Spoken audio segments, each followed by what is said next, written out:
what evil lurks in the hearts of men.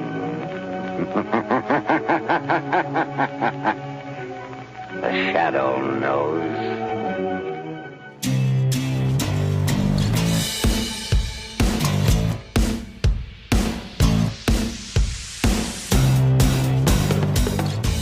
Hello everybody, Mac here. Welcome back to the show. So I know it's been a while since I've done a studio video right here, but as you can see, I've kind of been doing some renovations to the studio. Got rid of the red background, went back to the white background. May need a wash since I haven't used it for so long. Not really sure. Let me know what you think, because the more I was using that red, the less I was liking it, and I wanted to go back to just this stark white look. I really think this was the better look. Even though everybody does white, I still think this was the better look. Also, it's ironic that the first video back with the white background is this. Mezco 112, The Shadow. I love The Shadow. I never expected Mezco to make this figure. This was only available on the Mezco website. You can see right there, Mezco exclusive, which unfortunately means if you're watching this and you don't have it, you can wait list, but as far as I know, time of recording, this is sold out. You can go to the Mezco's website, you can get put on the wait list. I'm never really sure how well those work, but I will leave a link to that in the description below. The Shadow as a character has a really interesting background, like in real life, that he wasn't meant to be a character. He was just sort of like a narrator of this radio program that was kind of like an anthology series that would have a bunch of different stories being told, and the Shadow was the one that connected them all together. And then there was actually more done for his character, for his background, with that Alec Baldwin movie that I think came out of like the late 90s, about the same time as like the Rocketeer and the Phantom were being made, and Dick Tracy. I've always been a fan of the Shadow. I even have the old cassettes of the radio broadcasts. So when Mezco came out with this figure, the day they announced it, I pre-ordered mine. I couldn't wait to get my hands on this. And look at this graphic on the box. I also really love how they're going to a smaller, more streamlined box than some of the larger ones that they used to have. For just a size comparison on the box alone, this is the Shadow. This is the Mezco 112 Crow box. You can see how much larger the old boxes were. This is much more compact. They use the space inside the box more wisely. I like this smaller packaging. So let's just get rid of this. And let's bring this back. And let's just take a look at this. This is classic Shadow right here. The piercing eyes, the hooked nose, the scarf coming up. You can see the brim of the fedora. Who knows what evil lurks in the hearts of men. Up top, we have more Shadow branding.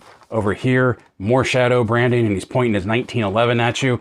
On the back, we see all of the goodies that we're going to be getting with this. Different head sculpts, different hands, different weapons and accessories, the scales of justice. All of this is fantastic. A crystal skull. What more could you ask for? I can't wait to get a look at this guy inside. Shadow branding on the other side. On the bottom, just Mezco and the barcode.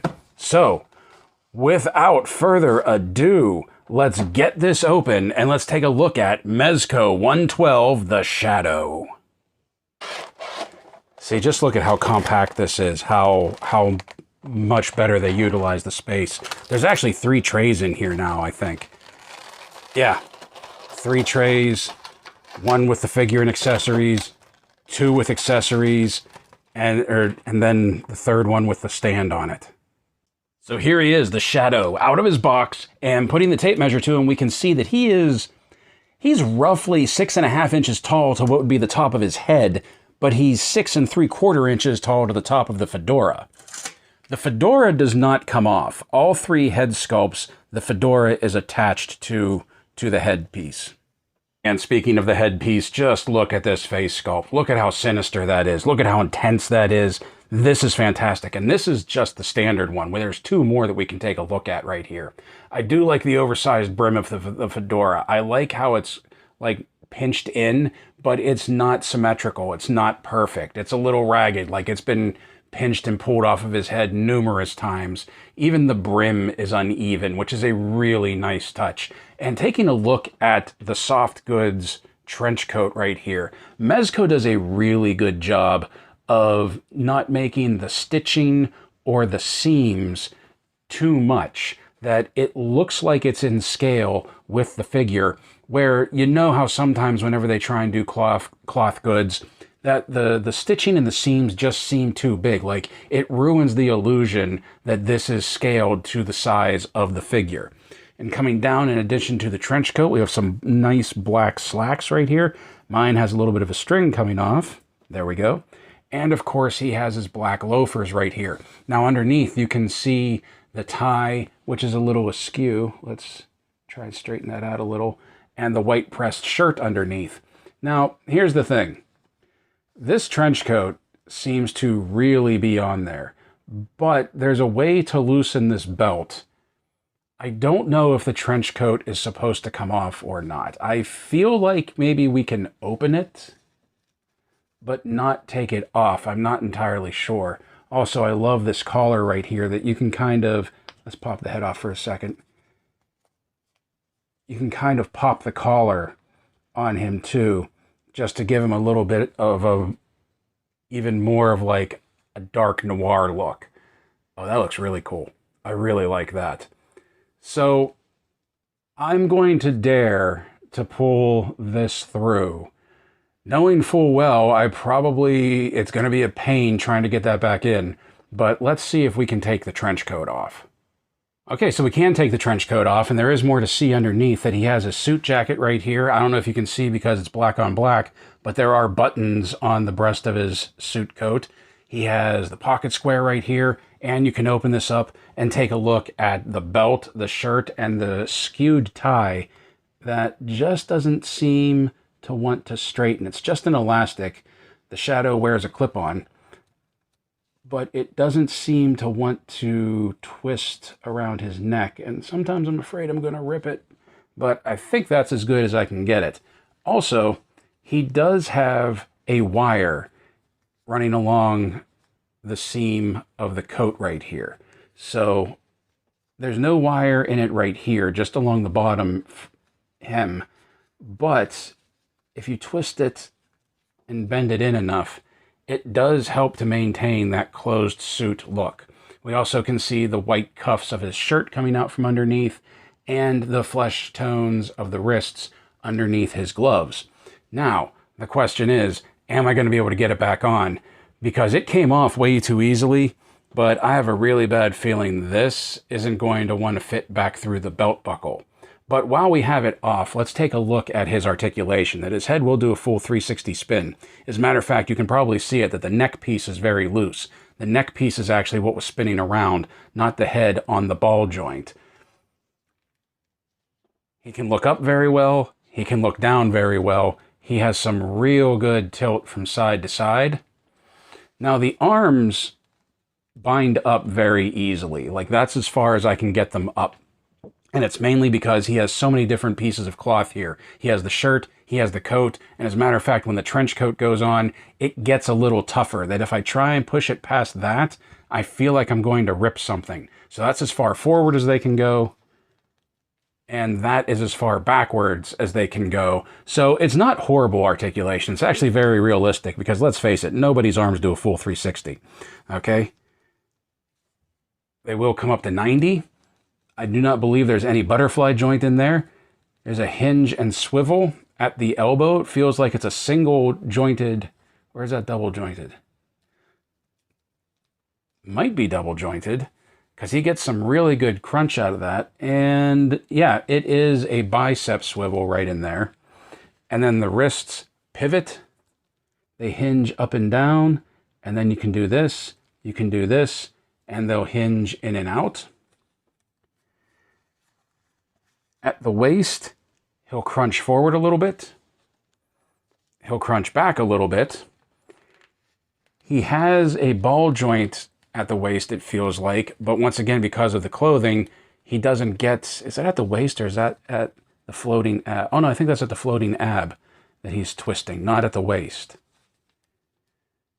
Yeah, the waist doesn't feel like there's much of anything going on right there. This is definitely moving with the floating ab joint, but you can also see the shirt twisting up. So he's not going to be able to spin all the way around, and that's about as far to side that he can go. But I do like how it does look cool with like the shirt pulling, like gives it a very realistic look. Legs with his pants on, plenty of slack, will come out to there. They'll come forward. They'll go back. There is a thigh cut.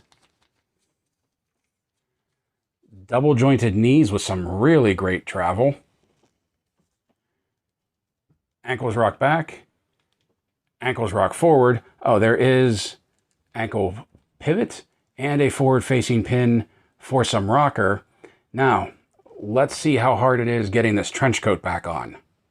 Okay, so here we are. The trench coat is back on, and this was a pain in the butt, and I mean that, because this buckle is a very tight fit, and there's no wire in this belt like there is in the Crow Mezco figure. It's basically just a piece of material, and as you can see, the end here kind of started to fray, and getting it through this tight buckle and then the belt loop right here, what I ended up doing, and I probably should have just recorded it so you could see, is that, look, I took a twist tie from a bread bag, and I taped it on the end and just threaded it through one thing at a time. So there is that trick, but quite honestly, I would recommend not doing that because I don't know how durable this is going to be. Like I said, it's starting to fray. And even though I was able to get it through, I'm worried that like this will start to like lose its shape and its design, and it just won't look right. So I'm pretty certain the trench coat is going to be staying on the Shadow for the rest of his life. But one thing that I did want to take a look at is look at the ring. They did a really good job. Oh, come on, focus. They did a really good job on the Shadow's ring right here. And the ring of the Shadow, it pretty much did whatever the writers needed it to do. In the movie, the Alec Baldwin movie, it was used as sort of like a signal ring between the Shadow and his associates, the people that worked for him. In the books, in the radio show, sometimes it was used for hypnotism. Sometimes it was used just to identify him, much like the Ring of the Scarlet Pimpernel. So it's had various powers, various incarnations, various uses, but I really love that they made it stand out. I love the gold with the ruby gem. I think it looks really good, and oh, come on, focus, man. All of his left hand attachments have this ring on it, and I just really appreciate that touch. So as you can see, out of the box, the Shadow comes with a pair of clenched fists. He comes with a pair of gripping hands. He comes with a pair of trigger hands. He comes with a pair of clenching hands. And he also comes with a series of emoting hands for his left hand right here, which is a pointing hand, as you can see in this one. He has this open gesturing hand that you could use for whenever he's trying to hypnotize people.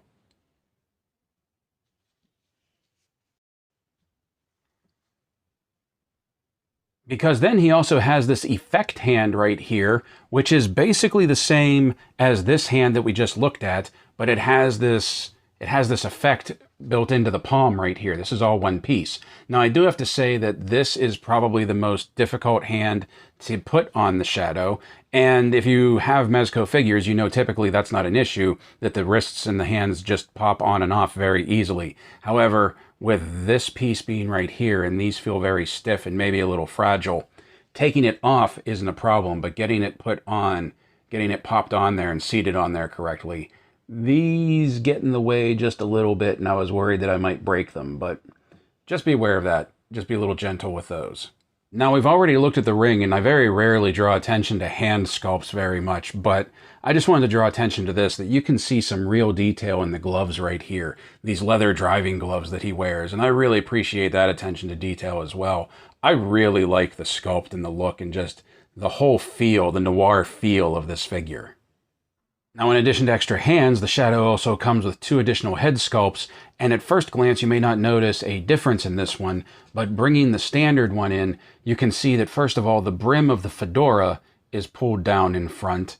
Also, this new one, or this one right here, has less lines, looks a little more severe than this one, a little bit more stoic, a little bit meaner, and turning it profile, you can see that the hook nose is a little bit different, and his chin is a little bit more rounded and fuller, along with his jawline. And then finally, we have this face sculpt right here, which this is just the look of a madman right here. And on the box and in even some of like the advertising and like the emails and things when this guy went up for pre-order, they had mentioned that there were 3 head sculpts. One of them was from the Pulps. And I think this is the one that they were referring to, that this is from the Pulps, meaning the pulp magazines. Because when the Shadow first took life, so to speak, and they started writing stories for him, he really took anti-hero to the next level. He was kind of psychotic, maniacal. He would basically threaten the well-being of innocent people. He often stole people's identities, even when they knew about it. And if they would confront him, he would basically say, look, you're going to play along with this. Otherwise, I really am going to steal your identity. You'll have nothing and you'll be destitute. He wasn't a good guy. He was really, really psychotic. So I'm guessing that's what this face sculpt is supposed to be in reference to, that this is the one from the Pulps. That's just that's just what I think. And yeah, this is definitely a force to be reckoned with right here. So throughout this video, I've been calling him the Shadow. I've been calling this version of the figure the Shadow. But let's be honest, this is Lamont Cranston. This is the Shadow. So there is a lot going on right here with the accessories that we get, especially the clothing accessories, maybe more than what you were expecting. First of all, the cape right here has a snap that holds it in place, that holds it together up front. Come on, focus. Black material, it won't focus well. So you can see there's a metal snap right there. And the way that it's held on is there's actually a pair of elastic bands that go around the shoulders. Rather than going around the neck, it goes around the shoulders, which gives it much more ability, much more dynamic ability for the head. It doesn't interfere with the flow of the cape. It lets the cape lay on him much better. It doesn't have sort of like that loosey-goosey look that it will fall back and slip off of his neck, especially when you have like the suit underneath and the trench coat on, that it does get a nice snug fit around his arms. Let's just pull those back. Let me take this down and you can see what I'm talking about. You see how it has like those 2 elastic straps right there that just let it hook onto the shoulders like that. I like that. That's a really nice touch. I would love to see more companies do their capes like this. The cape is also wired, in case you weren't able to figure that out. I'm sure you were able to figure that out when you saw him posed with sort of like the cape blowing in the wind. Now we also have this scarf piece right here, that this is just a piece of material that you put over the neck, and then whenever I pushed the head sculpt down on it, it just sort of bunched up this scarf piece to make it look more natural, like it's just naturally bunched up around his neck. Now what we also have here is this, which is an actual scarf, and it has a wire going through it as well, so you can pose that if you would rather do something like this and have it sort of like wrapped around him, or use the scarf like the actual this piece and this piece sort of in conjunction, so that you can get like the scarf blowing in the wind like what we saw in the box. I think this is really cool. I like that we have options. You'll definitely see this used in the photos at the end, but I do like that we have options for how to pose him, how to display him, how to even just dress him up. And speaking of options and dressing him up, here's something else that we get for accessories wardrobe-wise, is these under-shoulder twin holsters for his twin Colt 1911s. Now, we actually get 2 harnesses with him. Let me move his arm right here so you can see this one. And they both fit on him the same. His arms basically just go back and we slide them on. And at first glance, there's not a whole lot of difference between these two. But this one that's on him right now, the holsters sit much lower underneath his arms. And this is more akin to like what we saw in the movie. I kind of like this one better, the more relaxed fit, because when we put this one on, we can see that the holsters are tucked up under his arms much tighter, and the butts of the pistols will come a little bit more forward so he can draw them out that way instead of pulling them up and out. This is maybe a more modern rendition of these holsters, maybe a more realistic one. I kind of like this one better that sits lower. I think it just gives him a little bit more attitude. Both of these are made to fit over the trench coat and then be hidden underneath the cape. I didn't think to do it, but I should have when I took the trench coat off to see if they would fit under the trench coat over the suit. But I really feel like these are sized specifically to go over all of this extra material and would probably be a little loose underneath the trench coat. And speaking of the twin 1911s, here they are with all of the accoutrements that they come with. I'm just going to play around with one for now, but you can see that the detail work on this, the sculpt on this, the brown of the handle, the black of the handgun, even these silver rivets right here, the style, the look, the shape, look at the sculpt, the design of the whole thing, right, even right down to the hammer and the beaver tail back here. This looks really good.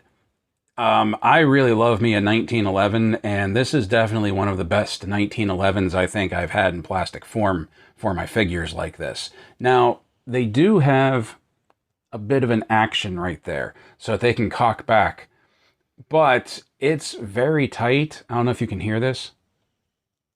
See if you can hear this. I don't know if you heard that friction, you heard that sliding. It's very tight, and I'm actually worried that they might break, so I don't think I'm going to be working that action too often.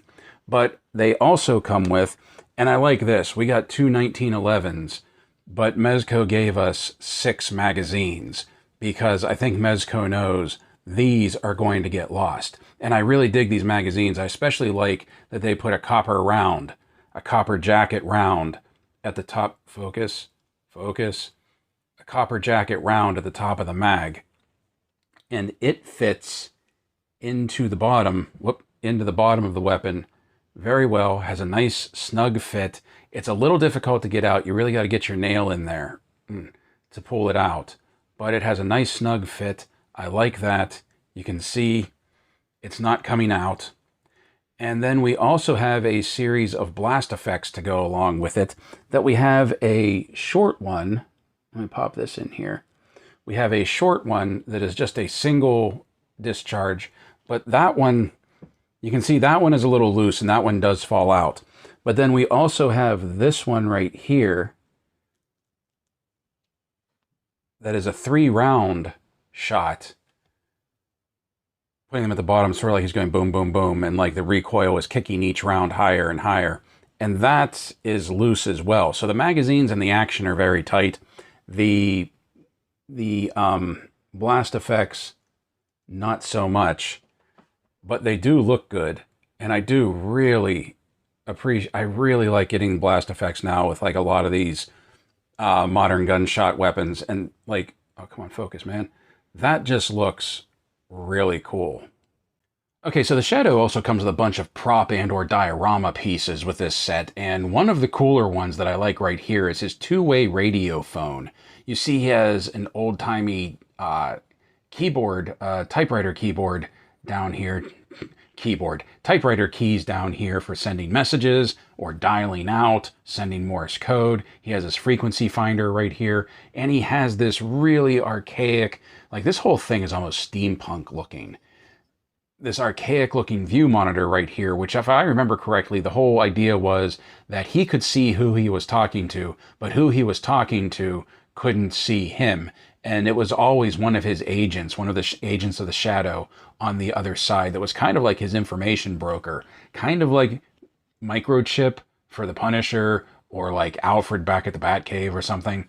And this, first of all, for as cool as this is, for as detailed as this is, and I love the color of it, it feels a little fragile because this top monitor right here can turn side to side like so. but it feels so very delicate. Okay, that I'm probably not going to be moving that around too much. But what's even feels even more delicate is this old time like telephone receiver right here.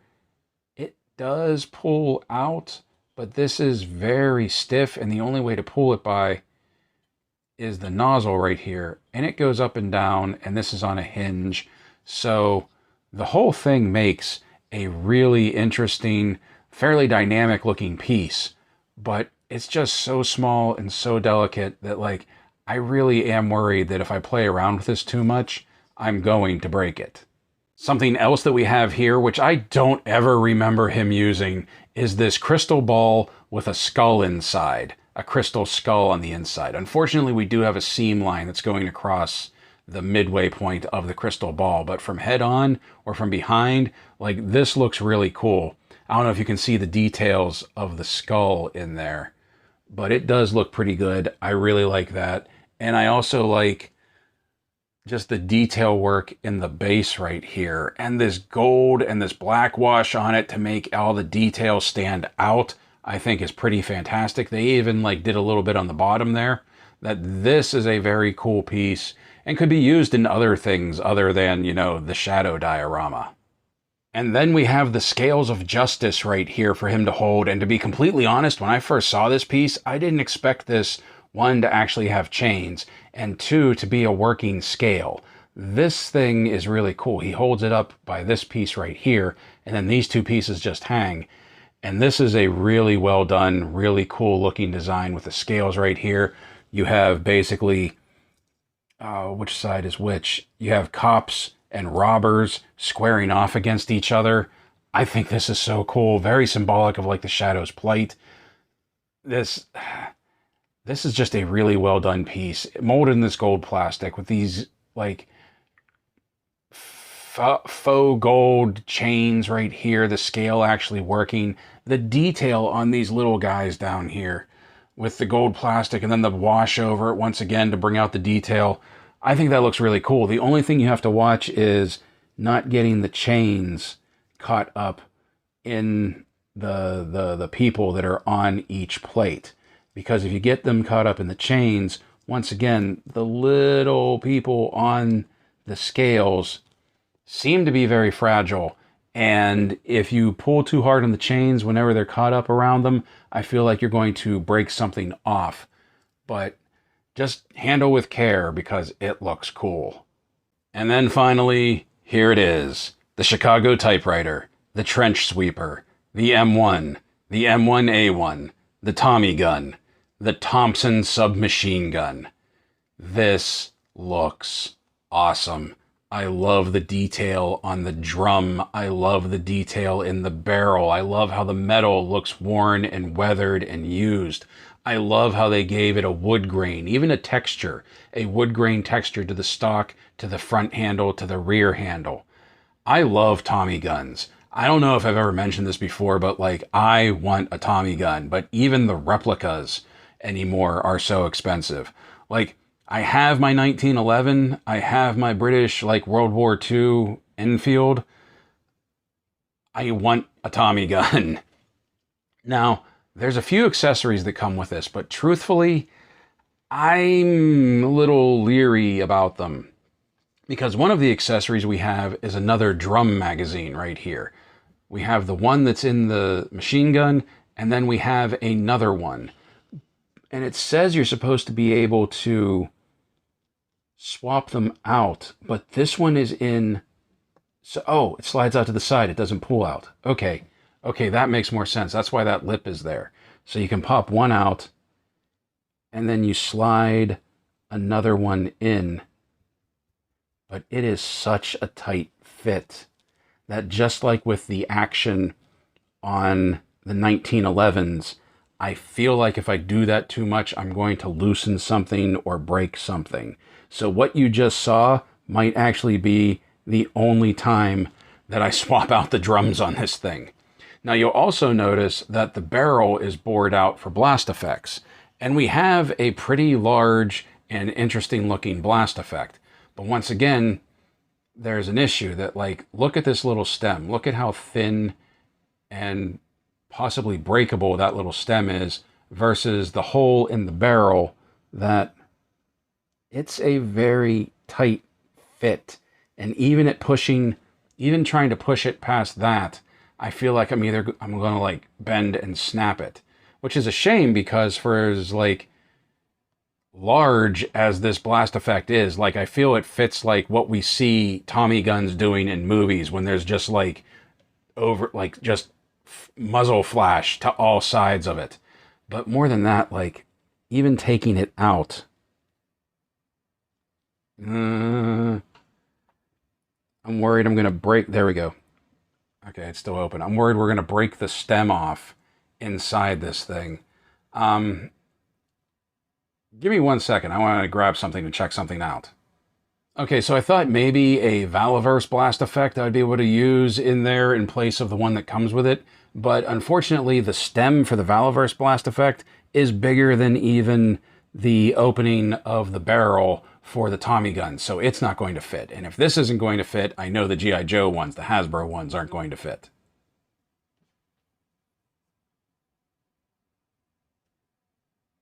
So this is definitely my favorite. So this is definitely my favorite of his personal accessories, the Tommy gun. I love these things. I need to get more of these for my figures. I need more, 1/12 scale Tommy guns.